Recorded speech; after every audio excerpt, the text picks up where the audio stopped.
Hello,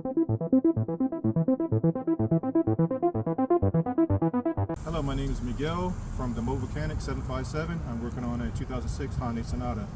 Today we're working on a valve cover gasket. This has already been worked on. The OEM gasket is black, but this has been worked on. The new ones are always blue. The only difference is whoever worked on it did not put any RTV in it whatsoever, which is this right here. So the gasket is just falling out and it can't do what it's supposed to do. Also, you can see the evidence of the one for the spark plugs is starting to crack and carry on. So the end result is, if you don't get that fixed in time, your ignition coils, as this one, actually all of them, are starting to build oil, and it'll start to fill up your spark plug holes right here. 1, 2, 3, 4, and oil and electricity will not fire. So as long as this is done correctly, that will not happen. So I'm here redoing a job. It's okay, and we're going to make sure that we do it right the first time. So we're going to pull this off right here. We're going to put the new one on, and before we put the new one on, you always fill this up in this part, wherever everything goes. If there's any cracks or in the plastic or the gasket can't protect it, I like to use RTV, and all you do, you can use red, blue, or black, as long as it does gaskets. So I'm going to, it's quite messy, so I'm going to start it off. It takes a little time. Take your time, but it's like baking a cake. You're putting the icing on, but all you're doing is filling in the cracks. You don't need to overboard it. You just want to put enough that when you put the new gasket on, the gasket will grab it, and then you let it sit for about 5 minutes in the sun. And now when you turn it upside down and do the repair, gravity will not pull the gasket, and sometimes you won't be able to see the gasket moves, and then you have this big giant car leak. So I like to eliminate all this stuff. It saves you a lot of time. You don't have to keep coming back another time doing this. And as you can see, the adhesive is breaking up a little bit. You just come back, take your time. You want to rush it, it's going to cost you money. So we're just getting it just enough. We're going all the way around. It's like icing on a cake. And I have my wonderful customers here for any questions, and I'll be glad to give you guys any kind of answers.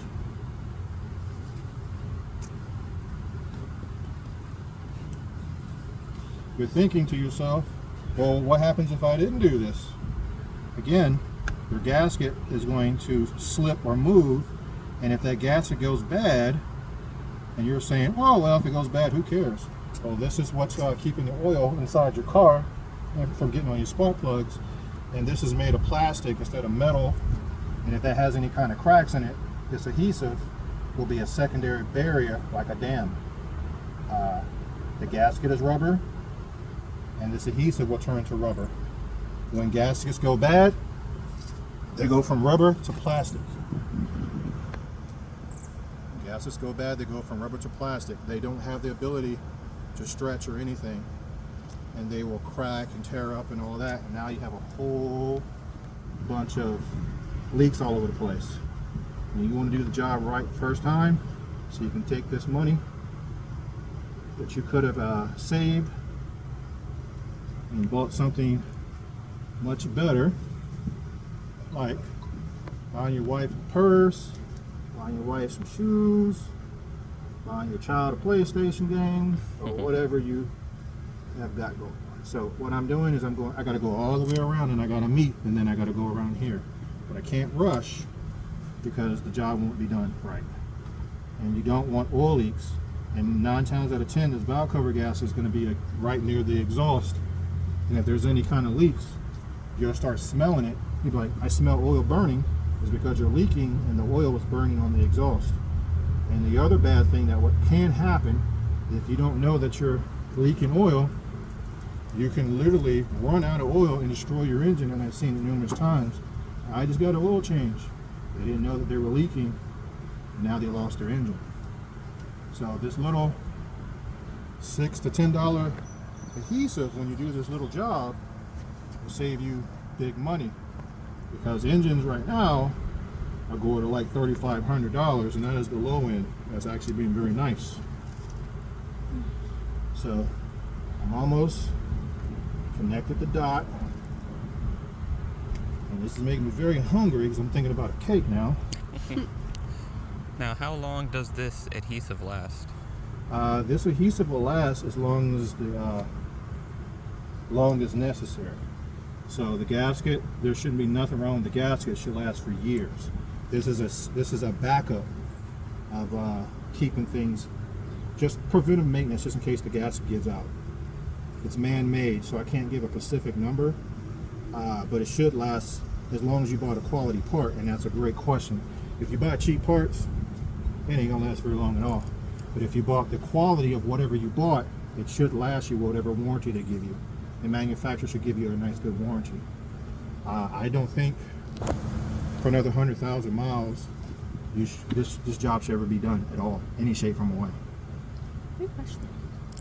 Unless the valve cover gasket itself cracks, which is very possible because the adhesive is only going to be right here with the gasket, but this possibly could crack because if you keep putting stuff, heating plastic up and cooling it down, eventually it will get a hairline crack, and then it will crack.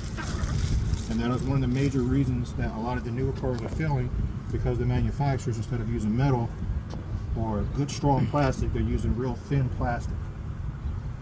And that's just financially smart on their behalf, but bad on your behalf. You want longevity. There are parts available to replace the plastic with metal? Yes, you will go to Amazon, you put your year, make, model, excellent question, engine size, then you go back up to filter button. Once you hit the filter button, you'll see a bunch of stuff that's just for your car. Choose the one with the best option for sending it to you. Choose the one that has the best stars. Click on it. Once you click on it, it's going to ask you, it'll tell you if it's going to fit. And if it's in question, you hit the button again where it's telling you to, and it'll give you the green light if it fits. If you're any questions of that, you just go to Advanced AutoZone, take a picture of whatever it is, and just match them up. Just because it's just a different name doesn't mean it's a bad part. Go by the reviews. Don't go by what the manufacturer or what I say. Go by what you, the people who are paying for the part, does it make you satisfied, and longevity for the repairs.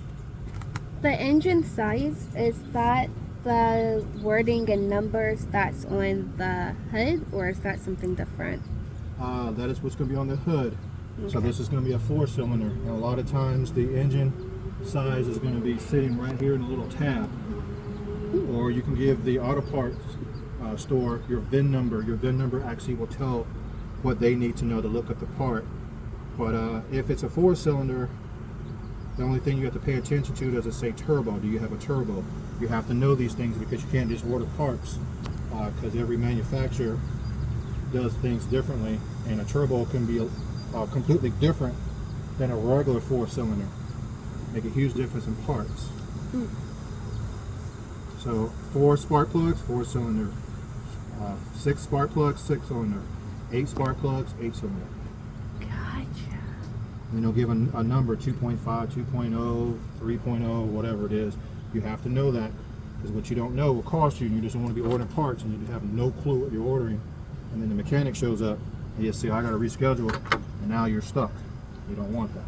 That's why you do your due diligence. Great old messy stuff.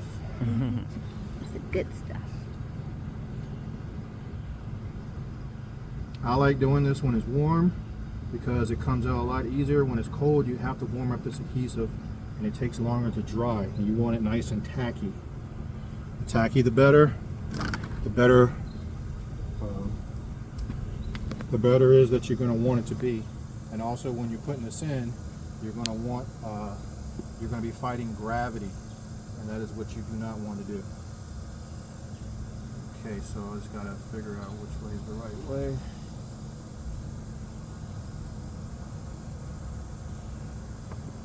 Okay, so we're gonna...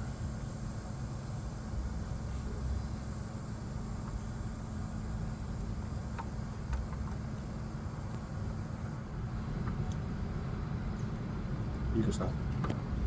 Alright, so now I'm pushing the gasket on, and you can see the orange stuff. And what it's going to do is gravity is going to be pulling down this gasket.